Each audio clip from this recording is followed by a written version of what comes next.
Hey everyone, and welcome. Today, we're jumping into a really core tool in data science, logistic regression. And right off the bat, we've got to clear something up. That name, logistic regression, it's a little misleading because it's not really for regression in the way you probably think. I mean, think about it. Our world is just packed with these kinds of yes or no questions. Is this email spam or is it legit? Is this customer going to buy the product or not? Pass or fail. These are the binary two-choice decisions that computers have to make millions of times a second. Let's just take your email inbox. A new message comes in, and bam! In a fraction of a second, a decision gets made. Junk or not junk? So how in the world does a machine learn to make that kind of judgment call? Well, that's exactly the puzzle we're going to piece together today. So let's be super clear.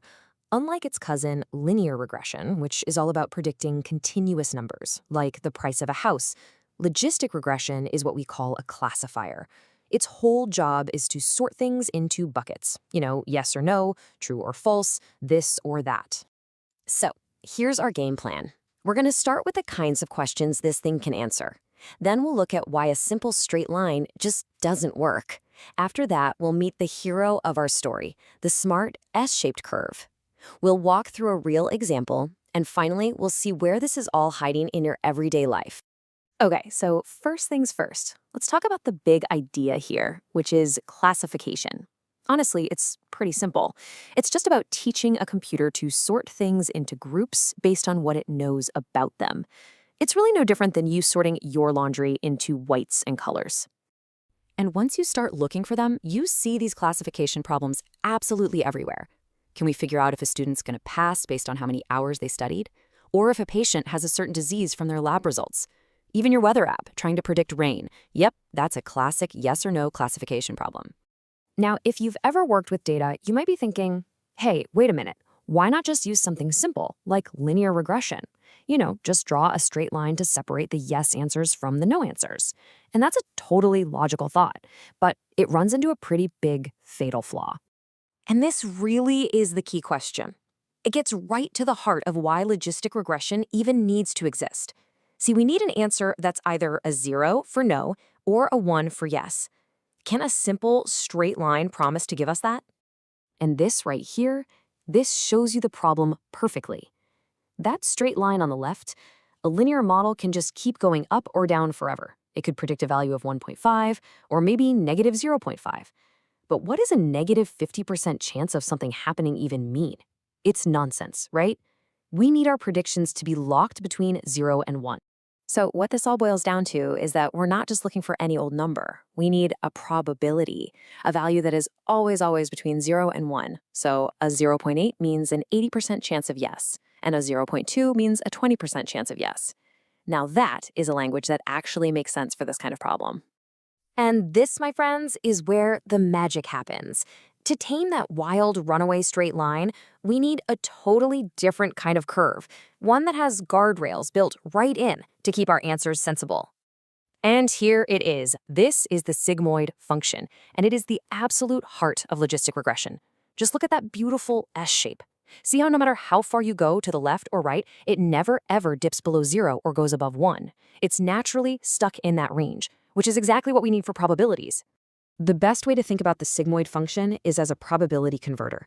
You can feed it any number you want, a huge positive number, a big negative number, anything, and it will perform this little bit of mathematical magic and just squash it into a perfect probability, a nice tidy value between 0 and 1.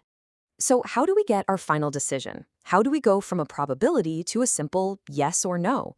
Well, we just set a cutoff point, usually right in the middle at 0.5. If the probability is more than 50%, we'll call it a yes, or a pass, or spam. If it's less, we'll call it a no. It's a really simple, straightforward way to make the final call. All right, enough theory. Let's make this real. We're going to walk through a super common example.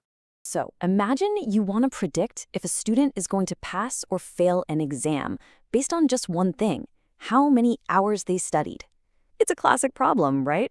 It just makes sense that the more you study, the higher your probability of passing should be.